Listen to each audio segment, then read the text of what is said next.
dodatni deo i odgovornosti sa zadovoljstvom, ću pričati malo kasnije.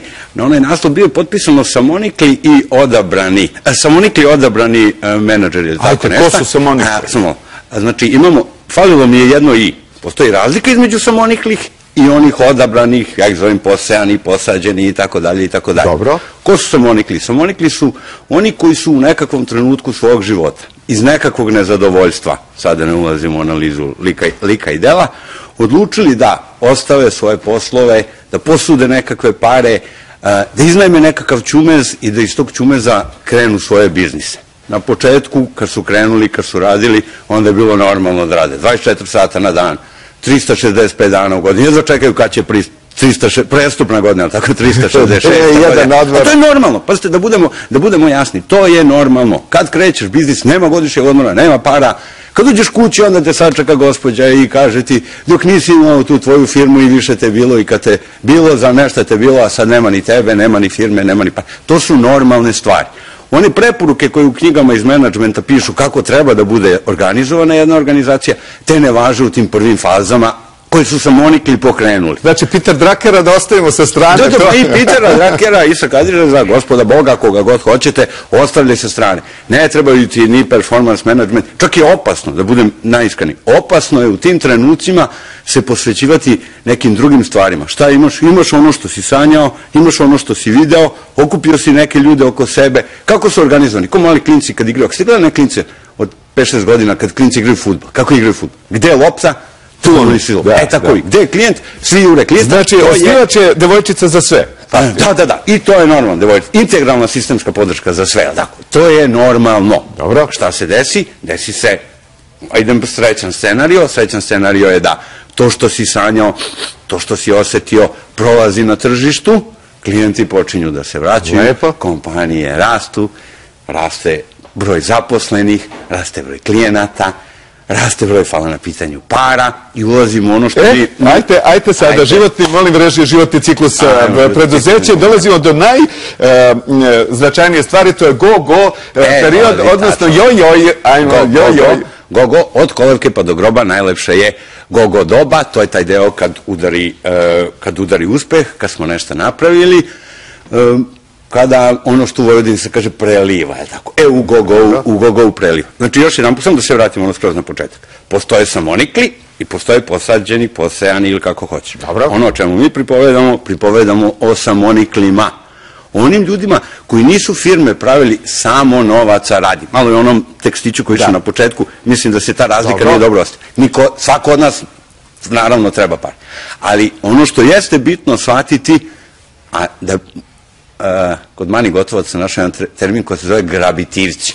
To je spojeno grabljivci i primitivci. Postoje grabitivci s jedne strane i s druge strane imate samonikli.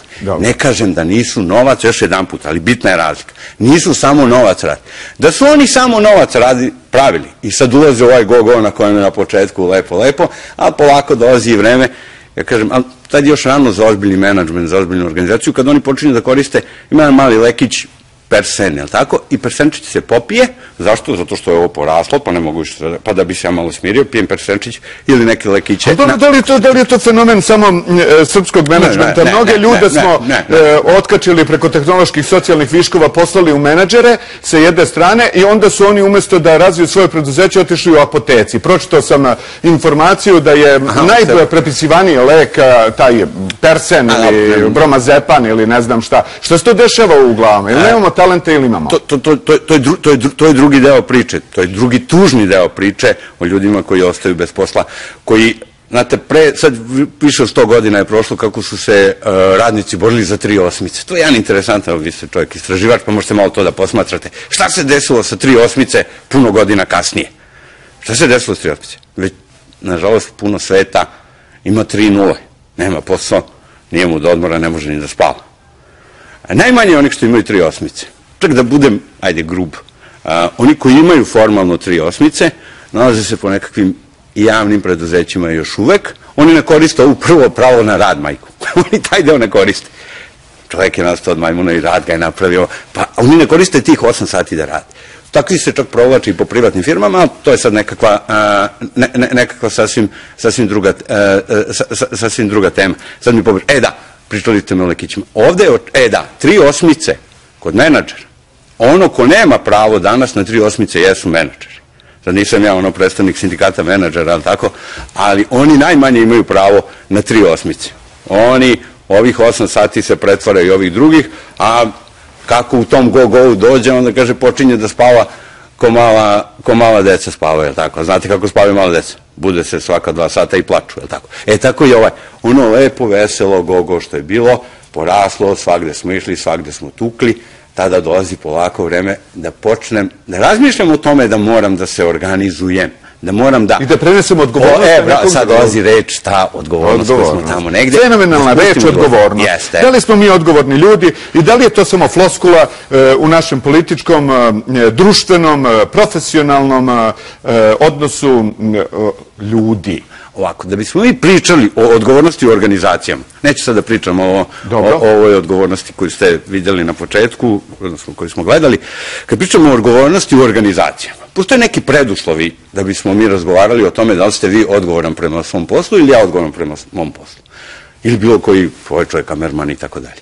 Ta preduslovi su, prvo, meni mora biti jasno šta ja to treba da radim, šta su moje nadležnosti. Treba da radiš to, treba da radiš to, treba da radiš to, treba da radiš to, treba da radiš to. Druga reč, ja moram da imam ovlašćenje.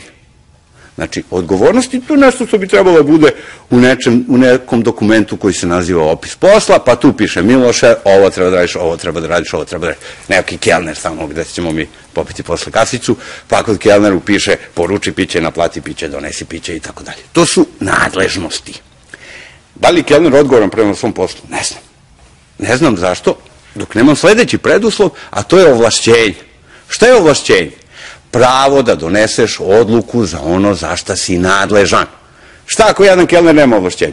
Onda kelner, kad nas dvojica sad uđemo tamo, kelner će da kaže, ako nema ovlašćenja, on ide tamo u šefa sale, pita, šefe, mogu ja da pitam u dvojicu šta će piju? Koše, idi pita. Šefe, mogu ja njima da odnesem to što će piju? Može. To je poznatena priča Vjetnamskog rata kada je kapetan, kada su ga pitali šta ti radiš, kaže, ja sam odgovoran čovjek.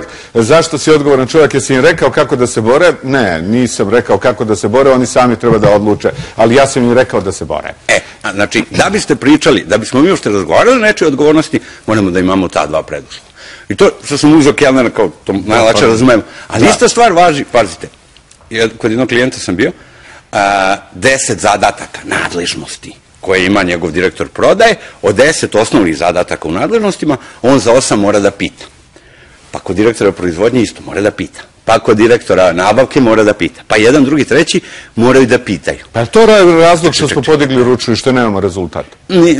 Jedan od razloga jeste, to je razlog o nečeg čega se ja onako pomalo bojim što može da nas čeka sutra, a to je da mnoštvo tih uspešnih, nisu oni mali, izvinjam se, to su mala velika, ili velika mala, pardon, velika mala i srednja preduzeća koja, ako ćete biti iskreni, ako malo putujete i zemljom Srbijom, a i susednim zemljama, jedina praktično rade po manjim mestima i tu se uvijek postavlja pitanje, znate, kad odete i u te Požege, bio sam sa velikim zadovoljstvom pre par nedelja u Požegi, u jednoj firmi koja se zove Inmold, jedna proizvodna firma od 80 zaposlenih koja kreće, ide, radi. I to je Samonikli. I to je Samonikli napravio, samo malo, to je Samonikli napravio, ali i taj Samonikli, i po svim Požegama moćete. Kome ta firma više treba?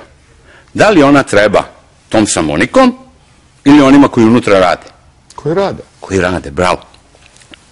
To je sad prvi klik da bi došlo do profesionalizacije firme. Da jednog dana, kad tog Samoniklog ne bude bilo, te firme opstanu, prvi klik treba da se desi u njegovoj glavi.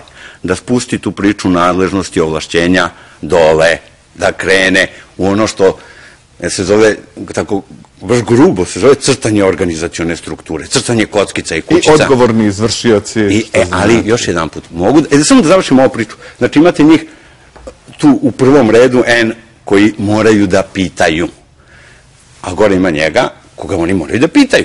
Njega gore, sem njih, vole da jure i ovi iz okruženja, ali oni su sad napravili uspeh, oni su postali važni u svojim varošima, i velikim i Novi Sad i Beograd su važni, postali su važni, pa ih iz okruženja jure, hoće da ih učlane u pevačka društva, u sportska društva, u lovačka društva, tajna društva s javnim namerama, javna društva s tajnim namerama, znači oni ih jure spolja, ovi ih jure izunutra, ove spolja teško odbiti, ovi pošto nemaju ovlašćenja, šta onda oni jadni moraju? Oni moraju da čekaju, da sačekaju, da dođu na red da pitaju. Dok oni čekaju, šta rade njihovi saradnici? A i oni čekaju. Saradnici njihovih saradnika, i oni čekaju. Ima jedan koji ne čeka. Onaj dole klijent, kaže, idite vi lepo da odragajate. Idem ja na drugu stranu. Idem ja na drugu stranu. Dobro, prešli smo, znači, sa Moniklog, došli smo do tih, rekao bih, ima jedna grupa posebnih estradnih menadžera, njih ćemo sada preskočimo.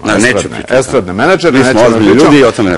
Ali, hoću da pričam o jednoj stvari, sada radnici, kompanija, prošli smo go, idemo u neku top formu, jeli do vrha, sada da ne bi došli do birokratizacije i rane birokratizacije, nažalost nemamo ovaj grafikon ovde, ne znam zbog čega, ali dobro, nećemo zameriti, mogu ljudi da pretpostave. I sada dolazimo u situaciju da treba preneti tu kompaniju nekome.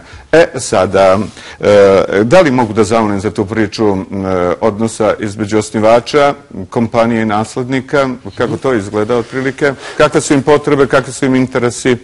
Tu se sad dešava, a tu se poklapa negde sad ova doba, znači u zadnjih 20 godina nastajale su firme, pričamo o samoniklima, krenuli su, radili su, napravili to što su napravili. Još uvek velika većina njih nije napravila firme koje mogu da funkcionišu bez njih. I sad se pojavljuju deca. Šta raditi s decom? Prvo, ovo je jako ozbiljna priča, kad smo došli do pitanja dece. Prva stvar jeste da vidimo da to dete uopšte hoće da radi taj biznis. Znači ono čega sam se, nagledao, da preterujem, ali često viđao, da mi očevi smo veoma razumna bića, tako, pa pokušavamo, da ovaj moj mali uđe u sve to s jedne strane, a s druge strane imam i onaj nekakav argument, čuo sam od jednog uspešnog menadžera, vlasnika, osnivača Samoniklog iz Zagreba, kaže, te njega jadnog da guram u sve to, da on prolazi kroz sve ovo što sam ja prošao. Ono što je bitno, ne mora on da prolazi sve ono što si ti prošao. On ne mora to da prolazi. Njemu treba ono što može da se nauči. Njemu treba da uči zanat koji se zove menadžment. Šta da radi? Menadžment je zanat. Ovi koji su Samonikli, oni su nešto morali da nauče, da bi to mogli da vode, da dovedu, ali tako puno smo, nemamo dovoljno vremena, pa smo neke stvari tu malo ispreskakali, ali ono što je bitno je da deca mogu da nauče ono što kompanijama treba, ukoliko žele. Šta se dešava sa decom? Kakav deca imaju odnos prema firmi? Pa znate, rekao sam na početku, 24 sata, 7 dana u nedelji, 365, njega nema. Deca, ako hoće da ga vide, onda odu u firmu, jel tako, da ga vide, tamo onako malo gledaju šta se dešava. Ovi oko osnivača, oko Samonikla, da gledaju malo, pa i on uzmu ga malo, cupkaju ga, jel tako, džiha, na kolenu, jel tako, igraju s njim crvene rukavice, ili ga uvijek puste da pobede, ko zna će biti namčor na oca kasnije da dođe.